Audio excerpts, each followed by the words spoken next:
En este primer tema del temario no vamos a entrar directamente en la exposición de la materia, pero sí a proporcionar una serie de conceptos y herramientas importantes para su comprensión. En este sentido, consideraremos como el gran hecho de la historia económica el estudio del crecimiento económico a muy largo plazo y utilizaremos dos indicadores de este crecimiento económico, fundamentalmente el concepto de energía disponible y la evolución de la población, que son dos términos relacionados en la ecuación del crecimiento. Por otro lado, introduciremos conceptos básicos como el mismo de crecimiento, producción, productividad, desarrollo y otra serie de ellos. Y trataremos de explicar los factores que determinan el crecimiento económico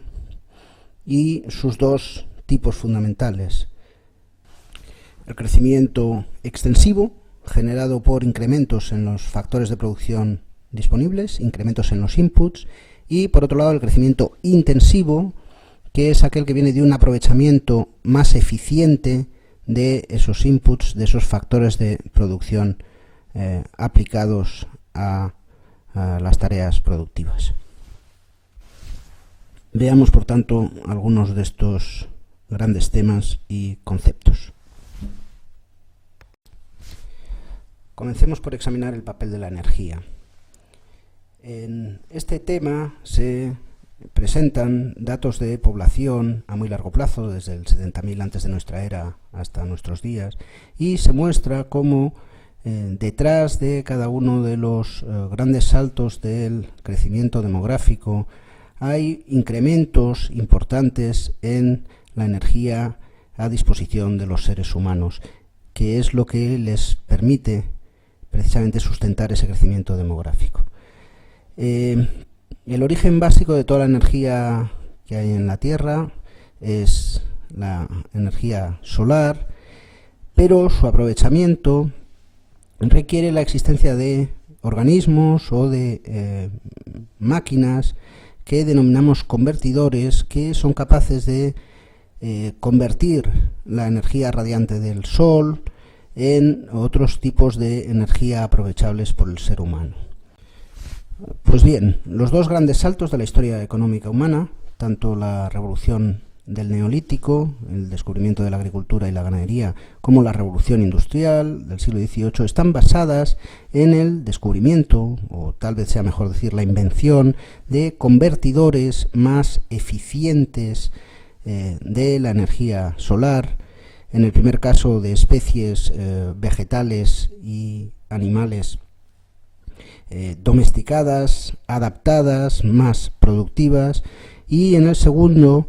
de convertidores de nuevo tipo, como fundamentalmente la máquina de vapor, que van a permitir el aprovechamiento de fuentes de energía fósiles, fundamentalmente el carbón mineral, que hasta entonces los seres humanos solo habían podido aprovechar y de forma muy marginal para producir calor. Lo que se trata de explicar en la primera parte de este tema es el papel de estos convertidores, su naturaleza y su evolución, no solo en el momento de estos dos grandes saltos, el descubrimiento de la agricultura o el uso de combustibles fósiles para generar movimiento, para generar trabajo, sino también algunos pasos menores que se producen en el intermedio o en otros momentos históricos, como el descubrimiento del fuego, el aprovechamiento de la energía eólica a través de las velas para la navegación y el comercio, el empleo de nuevos arreos que permiten mejorar la eficiencia de los animales de tiro, el uso de molinos de viento, toda una serie de mejoras o invenciones en los convertidores que permiten incrementar la energía a disposición de los seres humanos. Lo que ocurre es que en buena parte de la historia de la humanidad estas ganancias de energía disponible quedaron absorbidas prácticamente en todo momento por incrementos de la población. Es decir, las mejoras de eficiencia técnica se las comieron, por así decirlo, los nuevos pobladores, la necesidad de alimentar y cubrir las necesidades de más seres humanos. Por eso es conveniente estudiar el otro componente de la ecuación del crecimiento, que es la población. Volviendo al examen de la evolución de la población humana a muy largo plazo, que es el que se refleja en el gráfico 1.6, el que tienen abajo de la diapositiva a su izquierda, podemos ver cómo a lo largo de la mayor parte de la historia de la humanidad el crecimiento de la población ha sido muy lento, a tasas en torno al 0,03% anual, mientras que a partir de la revolución industrial y debido a una serie de cambios que examinaremos, este crecimiento se disparó hasta tasas medias cercanas al 1%, que puntualmente después de la Segunda Guerra Mundial llegaron a alcanzar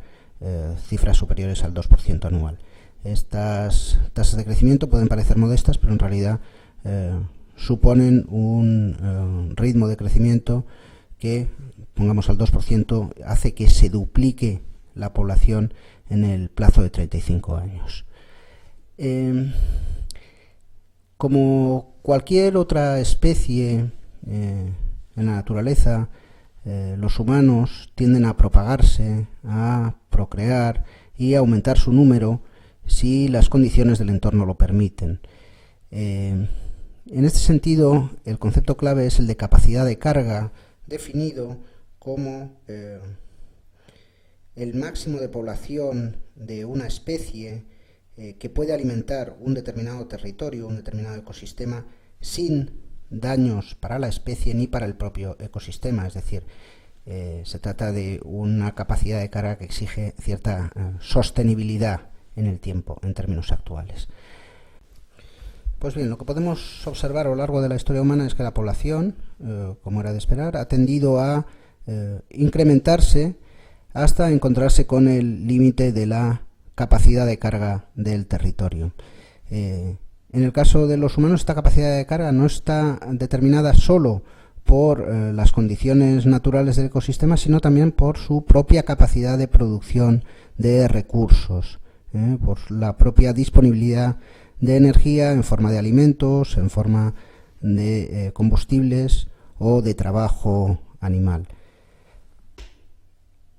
Este descubrimiento de que la especie tiende a propagarse hasta alcanzar sus límites fue ya formulado por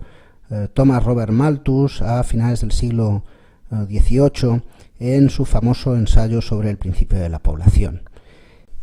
Lo que venía a decir Malthus era más o menos esto, que en ausencia de controles la población tiende a crecer de forma geométrica, mientras que los recursos, fundamentalmente los alimentos, solo pueden crecer de forma aritmética, de forma lineal. Esto obedece fundamentalmente a una limitación bien conocida en época de Malthus, que es la de los rendimientos decrecientes de la Tierra, cuya productividad tiene unos límites físicos que actúan en ausencia de cambios tecnológicos que permitan mejoras importantes de la productividad, cambios que Malthus no supo apreciar en su tiempo. De este modo, a lo largo de buena parte de su historia, la humanidad se encontraba encerrada en lo que se ha llamado la trampa malthusiana, que se ilustra en el gráfico de la derecha, según la cual cualquier incremento en la productividad producida por avances tecnológicos, nuevos convertidores, incrementos en los inputs, mejoras en el aprovechamiento de energía o del trabajo animal, cualquier incremento de producción y de productividad se vería absorbido por un incremento más rápido aún de la población. Y de este modo la renta per cápita, que es lo que refleja el gráfico, pero también podríamos expresarlo en términos de energía disponible per cápita por cada individuo, permanece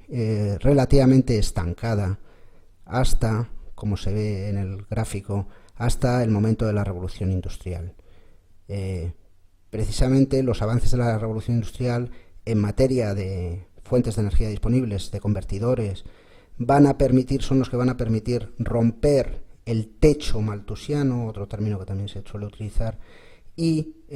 dar un salto en la productividad que permitió que en lo sucesivo las ganancias en la producción de alimentos, las ganancias en la energía disponible, no pudieran ser alcanzadas por el crecimiento de la población. En el texto se examinan los componentes fundamentales del comportamiento demográfico, fundamentalmente la natalidad y los factores que la determinan, que son la nupcialidad, es decir, las tasas de personas, sobre todo de mujeres, que se casan y las edades a las que los hacen, y la fertilidad, que es otra variable relacionada con la natalidad. Y por el lado de la mortalidad, fundamentalmente sus dos modalidades, la mortalidad ordinaria y la mortalidad catastrófica, con también referencia a un caso específico de mortalidad, que es la mortalidad infantil, que se refiere a los fallecidos antes del primer año de vida, y como resultado de la combinación de las tasas de natalidad y mortalidad, la cifra de esperanza de vida, que es otro indicador importante en el análisis demográfico. Se examinan también la relación entre estas variables por el lado de la población y por el lado de los recursos, de acuerdo con un esquema, digamos, de inspiración malthusiana, inspirado en Malthus. Y por último se aborda un concepto importante, el concepto de transición demográfica, que representa el proceso de paso de un régimen demográfico de tipo antiguo, caracterizado por un crecimiento muy lento, que viene dado por tasas de natalidad muy altas, pero también muy altas de mortalidad, a un modelo, que es el de nuestras sociedades avanzadas actuales, en el cual el crecimiento vuelve de nuevo a ser lento, pero en la base lo que hay son tasas bajas tanto de mortalidad, que son las que primero descienden, como de natalidad. Estos conceptos básicos de análisis demográfico son muy importantes y es importante retenerlos bien, porque a lo largo de buena parte del estudio de la materia, nuestro principal indicador de cómo van las cosas en la economía va a ser la evolución de la población y cómo esta población se va a encontrar en diversos momentos con estos techos malthusianos que vienen dados por la limitación de los recursos disponibles. Por tanto, es importante hacer un esfuerzo para una correcta asimilación de estos conceptos si es que no se tenía de antes. En el siguiente apartado se examinan conceptos básicos que en algunos casos conocerán ya de otras asignaturas,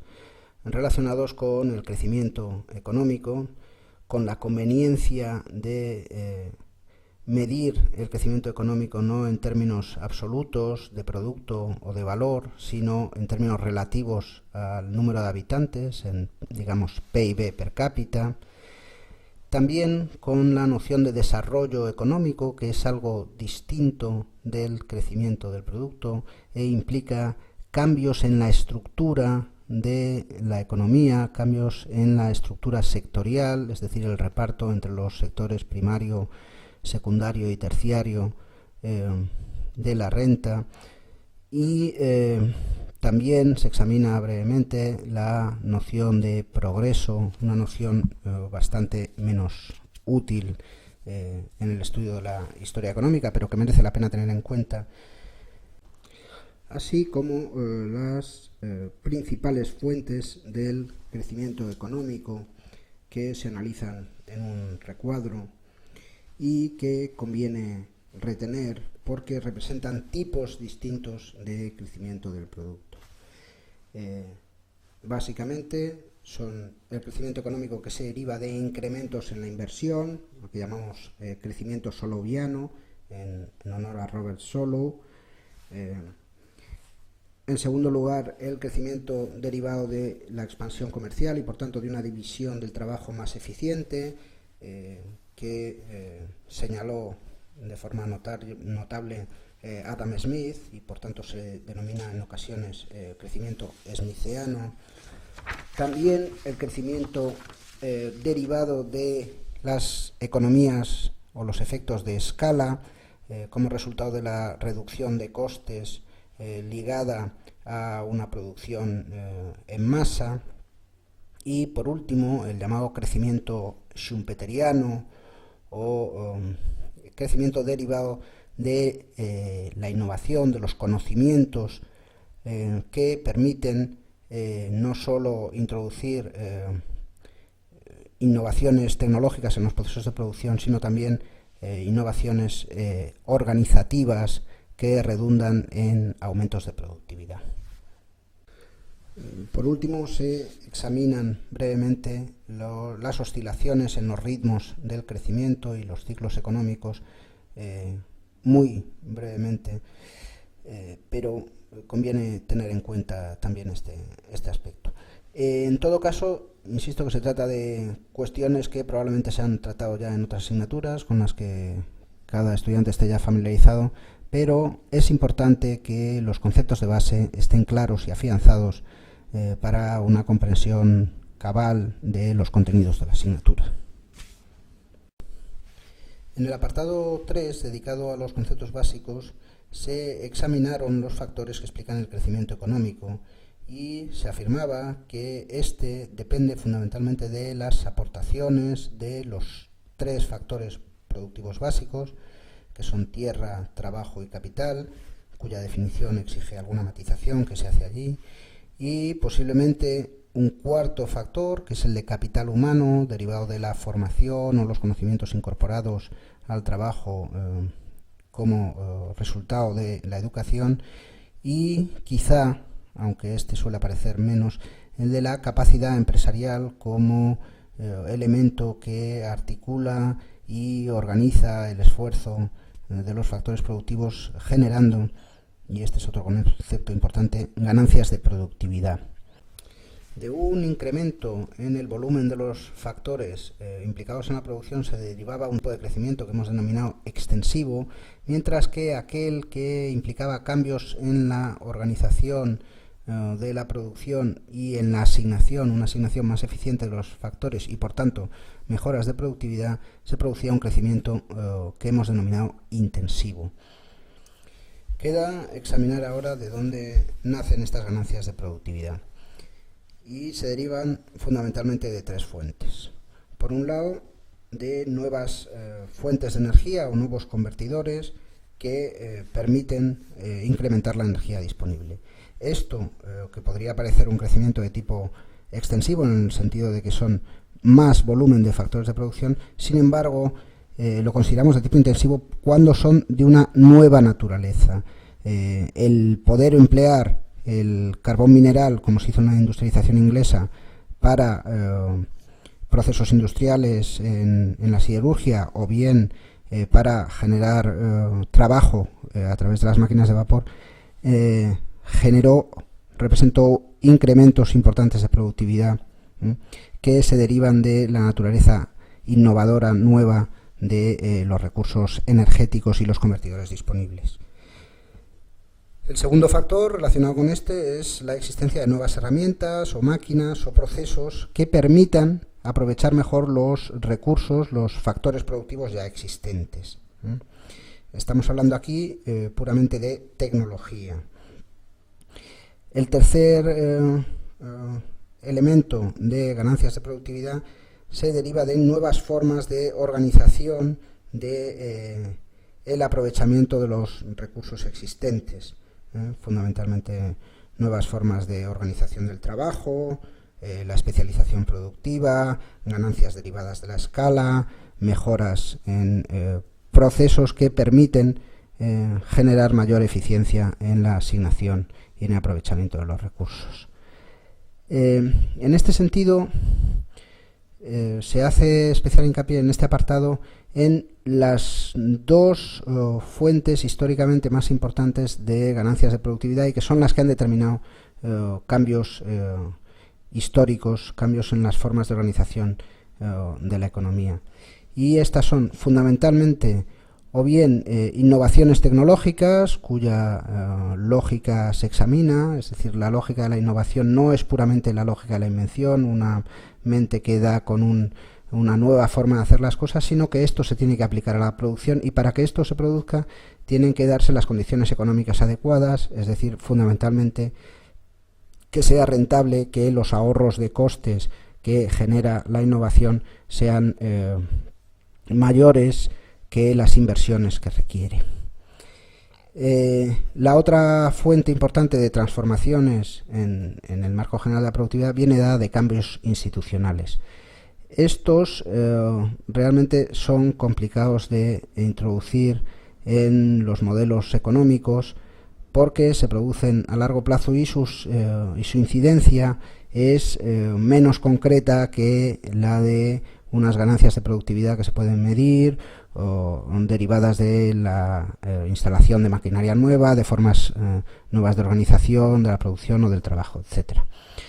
Sin embargo, en términos históricos, representan probablemente los cambios institucionales y los marcos institucionales la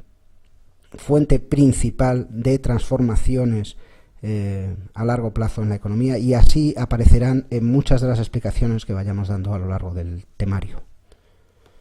La fórmula que se presenta en esta diapositiva incorpora estos elementos que hemos explicado y que se explican con más detalle en los apuntes para explicar el crecimiento económico, en este caso el crecimiento del PIB por habitante. Como se ve, están incluidas en la fórmula las instituciones políticas y, en general, el marco institucional que condiciona la actividad económica. También, si se ve, están incluidas la tecnología, dado que al incluir los recursos naturales en la fórmula se matiza que son aquellos disponibles en función del progreso técnico, es decir, no aquellos disponibles en general, sino aquellos que son aprovechables en un nivel determinado de progreso técnico. También está el capital humano y el capital fijo, es decir, el otro factor productivo, capital humano, que en este caso incluye la variable trabajo. Junto con un factor adicional, ese grado de eficiencia en la asignación y escala de los recursos, que tiene mucho que ver con lo que en el texto se explica como productividad total de los factores, o PTF, o residuo de Solow. Pues bien, con este panorama tenemos una idea ya más precisa de cuáles son los factores que intervienen en la determinación del crecimiento económico y también en la transformación, en los cambios a largo plazo. En ese sentido se ofrecen tres modelos expuestos muy brevemente sobre cuáles son los mecanismos que introducen el paso de un sistema productivo, de una fórmula de crecimiento a otra. Por un lado, el esquema clásico, que fundamentalmente se refiere a los incentivos y la búsqueda de la eficiencia; el esquema marxista, que hace hincapié en las relaciones entre grupos sociales y el reparto del producto; y por último, el esquema institucionalista, que se refiere o da gran importancia al marco institucional como emisor de una serie de señales y de reglas de juego que permiten o potencian, en su caso, o frenan el desarrollo de la actividad económica.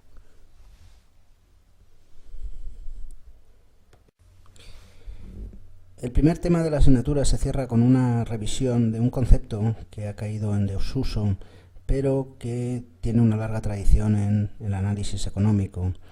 y que durante mucho tiempo sirvió de base a pensadores desde Adam Smith, a Marx, a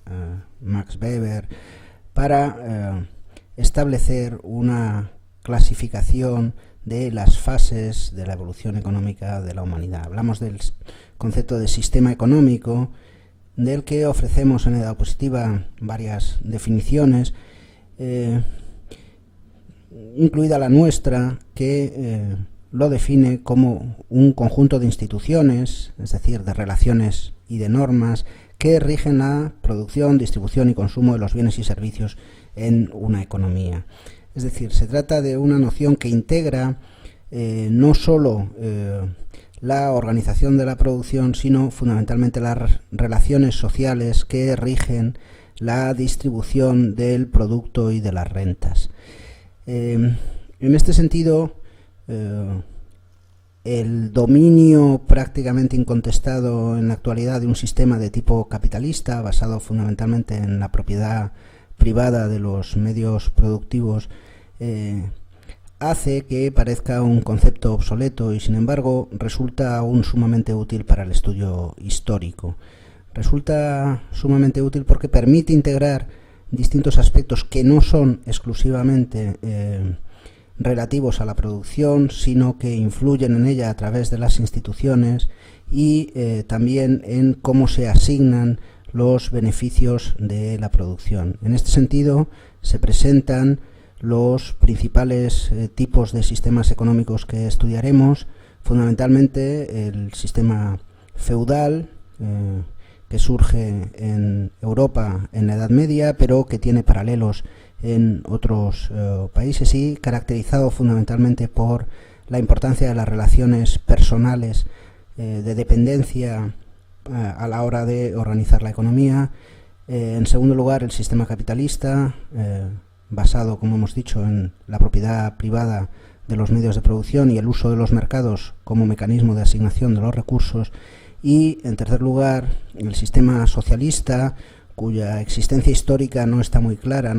si lo que existió en los llamados países del socialismo real o comunistas después de la Revolución de 1917 es realmente una economía socialista o un tipo de economía distinta a la que se ha denominado capitalismo de Estado, y cómo cada uno de estos sistemas se componen de determinados niveles de desarrollo tecnológico, determinados niveles de energía disponible y unas relaciones sociales que marcan la organización de la producción. Entendemos que el concepto de sistema económico,